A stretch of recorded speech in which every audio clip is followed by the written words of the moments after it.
اور اس پہ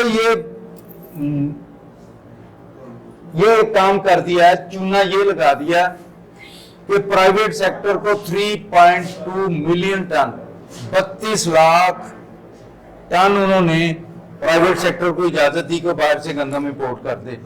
وہ گندم چیکوسلوواکیا سے آئی ہے، وہ گندم برازیل سے آئی ہے، کہاں سے بھی آئی ہے. جب ان کو پتا ہے کہ اگلے مہینے ہماری گندم کی فصل آ رہی ہے اور کسان در بدر ٹھوکریں کھائیں گے، کیا ضرورت تھی کہ قوم کا قیمتی زر مبادلہ گندم کی پرچیز پہ لگاتے.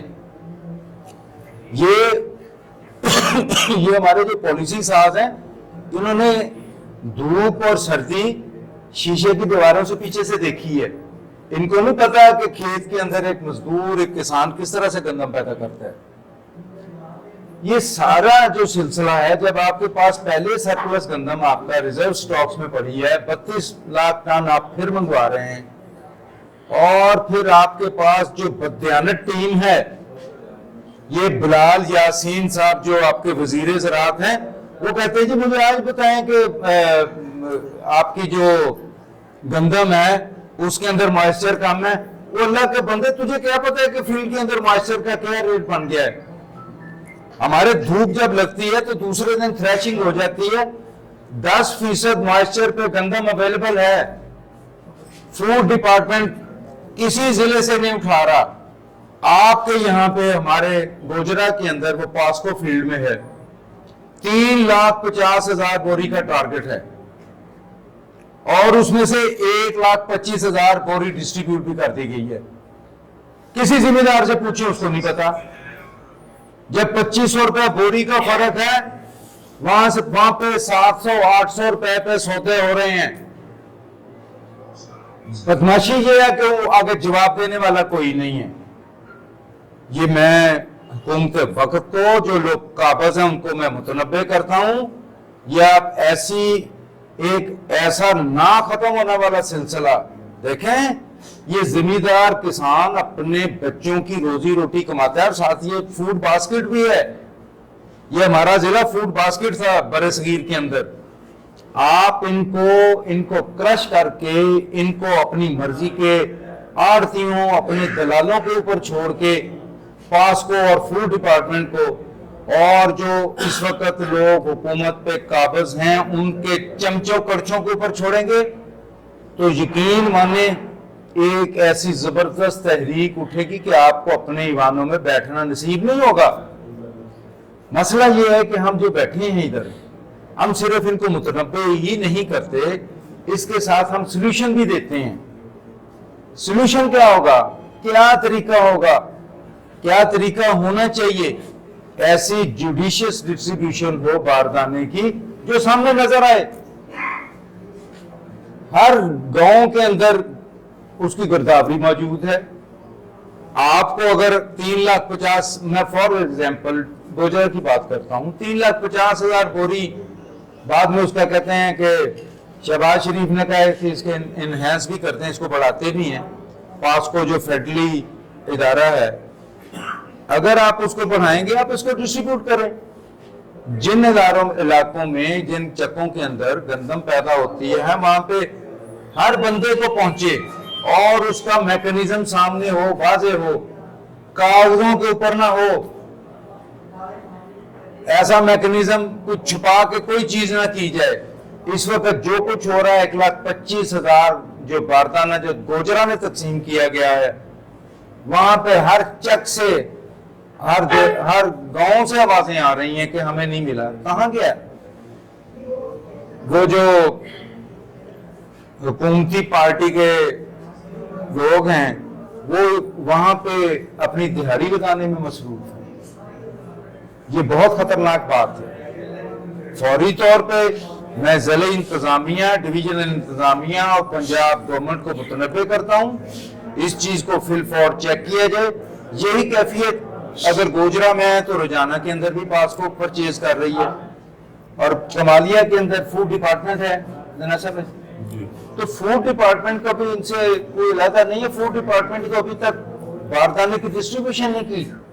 ذمہ دار جو اپنی فصل اگاتا ہے خاص طور پہ گندم جو ایک کیش کراپ ہے ہمارے ایریا میں، یہ اس کو وہ اپنے کھلیان سے اٹھاتا ہے، کھیت سے اٹھواتا ہے، جس کو ہم پنجابی میں کہتے ہیں پیڑ، وہ پیڑ سے اٹھاتا ہے گندم، وہ اس نے 20 جگہ پہ اپنے پیسے دینے ہوتے ہیں، اور اس نے کھاد کے پیسے دینے ہیں، اس نے ڈیزل کے پیسے دینے ہیں، اس نے لوگوں کو ادھار لیا ہوا ہے، اس نے کرانے کے پیسے دینے ہیں، کس کس کے پیسے دینے ہیں، پھر نتیجہ جب وہ سستے داموں بیچتا ہے، اسے پورے کا پورا بیلنس خراب ہوتا ہے۔ اور سب سے خطرناک بات، جو گورنمنٹ پچھلے سال لوگوں سے ان کے گھروں سے انہوں نے گندم چھین کے لے کے گئے ہیں، وہی گورنمنٹ اب خرید نہیں کر رہی، تو لوگ کس بات پہ یقین کریں گے؟ اگر خدا نہ خواستہ اگر کسانوں نے اگلے سالوں یا اگلے سال گندم نہ بیجی، صرف اپنی ذاتی استعمال کے لیے بیجی،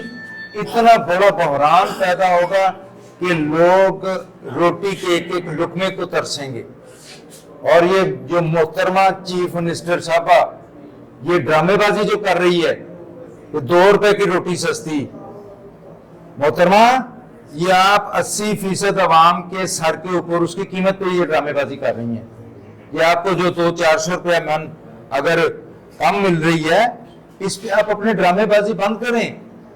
یہ قوم آپ کے ڈرامے بازیوں پہ اب نہیں آئے گی۔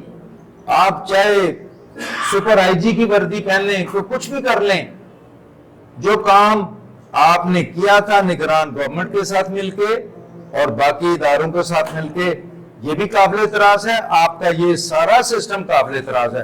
اگر آپ عوام کے حقیقی نمائندے ہوتے تو ویسے ہی کرتے کہ جیسے عمران خان نے اپنے دور کے اندر گنے کی قیمت پوری ادا کی، کوئی بقایا جات نہیں تھے۔ اب اربوں روپے کے بقایا جات پنجاب کے کسانوں کے ہیں۔ کبھی آپ نے کسی کی سٹیٹمنٹ دیکھی؟ لوگ در بدر پھر رہے ہیں شوگر ملوں کے بعد، اور اسی طرح سے اب یہ گندم کا بحران ہے، یہ لمحہ فکریہ ہے۔ تو انشاءاللہ یہ تو ہمارا ایک وارن کرنے کا ادارہ، اور سب سے اس سے بھی زیادہ تشویشناک بات ہے، اگر کسان لاہور گئے ہیں کسان بورڈ کے اہتمام سے تو ان پہ تشدد ہوا ہے، لاٹھی چارج ہوا ہے، ان کو گرفتار کیا گیا ہے۔ یہ تو ٹپ آف این آئس برگ ہے۔ اگر کسان سڑکوں پہ نکل آئے تو آپ کی انتظامیہ تھوڑی پڑ جائے گی، آپ کی جیلیں کم پڑ جائیں گی، اور کسان پھر دبنے والا نہیں۔ ہم نے پنجاب کے کسان کو دیکھا ہوا ہے، دلی اور ہریانہ کے کسانوں کو دیکھا ہے، امرتسر کے کسانوں کو دیکھا، جس طرح وہ نکلے تھے ہمیں نکلنا پڑے گا پھر، اور اس کے لیے ہم سر پہ کفن باندھ کے نکلیں گے، اور پھر اس سے ریورسل نہیں ہوگی، اس پہ واپسی نہیں ہوگی انشاءاللہ، اور اپنے حقوق کے لیے لڑیں گے۔ کسان کی جو خوشحالی ہے یہی پاکستان کی خوشحالی ہے۔ یہ چند معروضات ہیں۔ تو فتح صاحب ہمارے ضلع کے انتہائی معتبر سیاستدان بھائیوں سے ان کا آپ سے واسطہ رہا ہے، اور یہ ان چیزوں کو بہتر سمجھتے ہیں۔ میں اب ان سے گزارش کروں گا کہ آپ بسم اللہ الرحمن الرحیم۔ سب سے پہلے تو میں ڈسٹرکٹ پریس کلب کے ذمہ داران کو خوش آمدید کہتا ہوں۔ اس سے پہلے جناب اسامہ حمزہ صاحب اور خالد نواز صدری صاحب نے بہت خوبصورت انداز میں اپنا موقف بیان کیا، اور کافی ساری انہوں نے اعداد و شمار اور اچھی باتیں کہی۔ میں اس میں تھوڑا سا اضافہ کرنا چاہوں گا۔ پہلی بات یہ ہے کہ پاکستان کی 25 کروڑ آبادی میں 60% لوگ دیہات میں رہتے ہیں، اور جو شہروں میں لوگ رہتے ہیں ان میں بھی ایک بڑی تعداد وہ ہے جو دیہات کے رہنے والے ہیں، بچوں کی تعلیم کی خاطر مجبوراً شہروں میں رہ رہے ہیں، ان کا گزر اوقات اور بزنس بھی دیہات کے ساتھ منسلک ہے۔ دوسرا، پاکستان کی ٹوٹل جو اسٹرینتھ ہے مزدوروں کی، اس کا 45% دیہات میں رہتا ہے۔ تو کھیت مزدور اور جو باقی مزدور ہیں دیہات میں، ان کی تعداد ٹوٹل جو ہماری اسٹرینتھ ہے لیبر اسٹرینتھ، اس کا 45% ہے۔ پاکستان میں جو کاشتکار ہے پہلے ہی مسائل کا شکار ہے۔ انفراسٹرکچر دیہات میں انتہائی ناگفتہ بے ہے، تعلیم، علاج، سڑکیں، اور ان کے لیے دیگر سہولیات نہ ہونے کے برابر ہیں. اکثر دیہات آج بھی بجلی کے بغیر ہیں، اکثر آبادیاں جو ہیں. ان حالات میں وہ پاکستان کی عوام کو اور شہری آبادی کو فوڈ فراہم کر رہے ہیں، خوراک فراہم کر رہے ہیں. اور اب دیکھیں کوئی بھی کاروبار ہو، ٹرن اوور سے اس کی انکم کا اندازہ ہوتا ہے. ریسٹورنٹ، گروسری سٹورز، ان کی ڈیلی ٹرن اوور ہے. کاشتکار واحد شعبہ ہے جو کماد ہو تو سال میں 1 اور گندم اور مونجی ہو تو سال میں 2 ٹرن اوور ہیں. اس کی وجہ سے انکم بھی کم ہے. لیکن آپ نے دیکھا کہ جو ہماری 5 میجر فصلیں ہیں، گندم، کپاس، چاول، مکئی اور یہ چاول، مکئی، گندم، کپاس اور کماد، ان 5 کے کاشتکار ہو رہے ہیں. خاص طور پر ابھی چونکہ موقع گندم کا ہے، ایک بہت بڑا میگا سکینڈل پاکستان میں پکڑا گیا ہے کہ بہت بڑی تعداد میں پاکستان میں گندم امپورٹ کی گئی ہے فلور مل مالکان کے ساتھ ملی بھگت کر کے، جس سے آج کاشتکار سے نہ ان کو باردانہ فراہم کیا جا رہا ہے، نہ ان کو ان کی گندم بک رہی ہے، اور وہ شخص انتہائی پریشان ہے. اس نے ادھار پکڑ کر ان پٹس اتنے زیادہ ہیں. ان پٹس سے مراد ہے وہ چیزیں جو ملک میں اخراجات ہوتے ہیں، اس میں ہمارے پڑوسی ممالک کی نسبت ہماری کھاد، پیسٹیسائڈز اور بیج کے اخراجات ڈبل ہیں. میرا کویشچن یہ ہے کہ وہ کیا حکمت عملی ہے ہماری حکومتوں کی اور محکمہ زراعت کی کہ ہمارے پڑوسی ملک میں کھاد اور بیج اور زرعی ادویات پاکستان سے نصف قیمت میں کیوں مل رہی ہیں اور وہ پھر بھی منافع میں ہیں. اس کا مطلب یہ ہوا کہ پاکستان میں صنعت کار ضرورت سے زیادہ منافع لے رہا ہے اور وہ اس کی پھر بھی ہرس ختم نہیں ہو رہی. پھر سمگلنگ کے نتیجے میں ہماری کھاد اور گندم باہر پڑوسی ملکوں میں جا رہی ہے. اس کی روک تھام میں بھی تمام وفاقی ادارے ناکام رہے ہیں. ان حالات میں اب جب گندم کا معاملہ آیا ہے تو ہمارے ضلع میں 2 ادارے گندم پرچیز کر رہے ہیں، پاسکو اور فوڈ ڈپارٹمنٹ پنجاب. اور آپ نے دیکھا کہ یہ مستند رپورٹ ہے کہ پاسکو 500 روپیہ رشوت فی بوری لے کر پورے پاکستان کی یہ رپورٹ میں دے رہا ہوں، صرف ضلع ٹوبہ ٹیکسنگ کی نہیں. وہ اعداد و شمار ہیں جو ایک انتہائی مستند شخصیت نے اگلے دن اسمبلی میں بات چیت کرتے ہوئے میں سن رہا تھا اس کی بات، جس کا تعلق حکومت سے. تو پاسکو کی بوری آپ بھی جائیں تو 500 روپے میں آپ کو بھی مل جائے گی باردانہ. اور گندم جو فوڈ ڈپارٹمنٹ ہے وہ تو ویسے ہی انہوں نے کہا کہ 1 ایکڑ کو ہم صرف 6 بوریاں دیں گے. اب مجھے بتائیں 15 من ایک گندم ایک کھیت سے خریدیں گے تو باقی گندم کہاں جائے گی؟ اس کا مطلب یہ ہوا ایک تو گندم کی قیمت کا تعین جو ہے گندم کی کاشت کے وقت ہونا چاہیے تھا، جو نہیں کیا گیا. ایک تو یہ ان کا بلنڈر ہے.